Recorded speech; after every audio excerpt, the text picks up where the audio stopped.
I'm Jen. I'm here to present Homeward. Our offline is the boy's quest for home became a struggle to survive his dying world. As you can see from my presentation, this happens in space.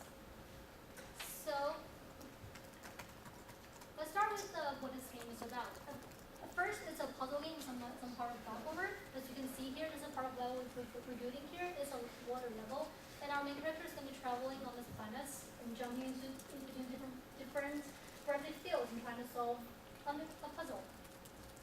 So this is a strategy game. Not like most adventure games or puzzle games and platformer games. This is not about hero's journey that's saving everybody else. This is about a boy who's coming of age and taking responsibilities and also trying to do something that he was not able, and he suddenly realized he couldn't revert the history just by acting heroic. So coming of age and taking responsibility and also the decaying of humanity is the theme of this game. And if we look at the narrative and gameplay first, let's go for the storyline. This is the concept art for our main character, Milo. So the world setting is based on in the future. Humans live on a cluster of little planets. They've lived there for a really long time and don't remember where they came from and how this world came from. And our main character, Milo, is a little boy who loved to travel in between these planets. But one time he crashed and he couldn't find home anymore. And he started to travel like an odyssey, going from planet to planet trying to find home. But at the same time, he realized there are more homes to this world than just him not being able to find home. So it leads to him solving a lot of puzzles, realize that there's a huge puzzle in the narrative itself, in the story itself, and the player gets to see that problem and gets to confront the final piece of the information, which is the sun, the central piece of the machine that constructed the whole system that human lived on. And Milo confronts him and realizes he couldn't really solve the problem. At the end of the game, Milo gets sent back to home eventually, but not home himself, the home of human race, the Earth. Well, there's already no human or any animal anymore. So for features, we're focusing on emotion narrative a lot. This game is not going to be too competitive or really hardcore. We want the gameplay itself to show some emotion and so how the story is going to evolve along the way. And besides, there's no dialogue and text in the game. As you can see in the picture, Milo's talking with one NPC through speech bubbles. We wanted to use the system to really visualize every story element in this game. And we're trying to use environments and really carefully construct characters, personalities to tell the story.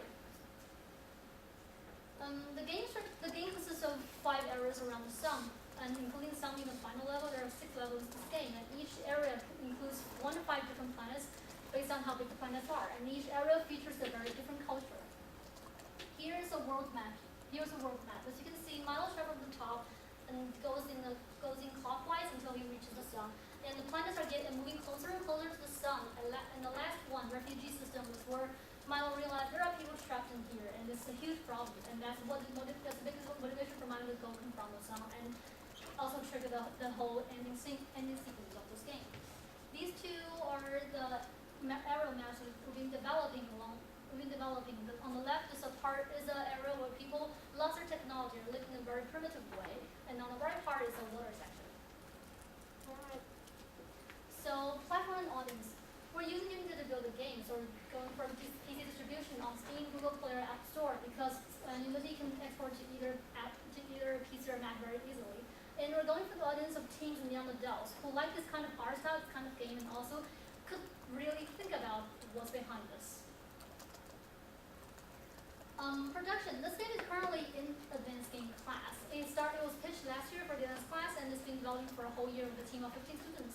And I've learned a lot from it. First of all, I think for the next stage, I'm going to develop this game. I want a smaller team, which will avoid a lot of communication and production problems. And I want a team to work with me concentrically on this project. And also, the past year has been a really good experiment for me to realize what is working and what is not working in this game, and which part of my idea needs more modification, which part can just move into production, move into a further development. And of course, thanks to our 8 programmers in this class, we already have a really great foundation which will allow them to do more work and also more prototyping based on that.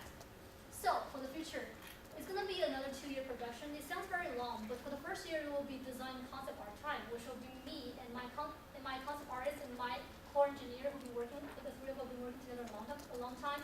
And we'll be developing prototypes and doing design work and testing and making concept art and level design unique for each section and make them really work with each other.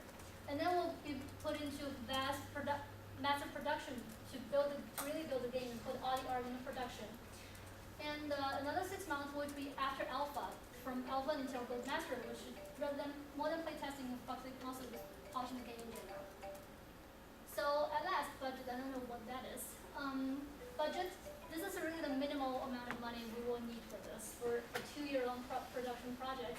First, softwares will need license for them, and I'm thinking of for the production part, we're thinking of 2 full-time engineers and 3 full-time artists to do that, not including me, the 3 core team members here.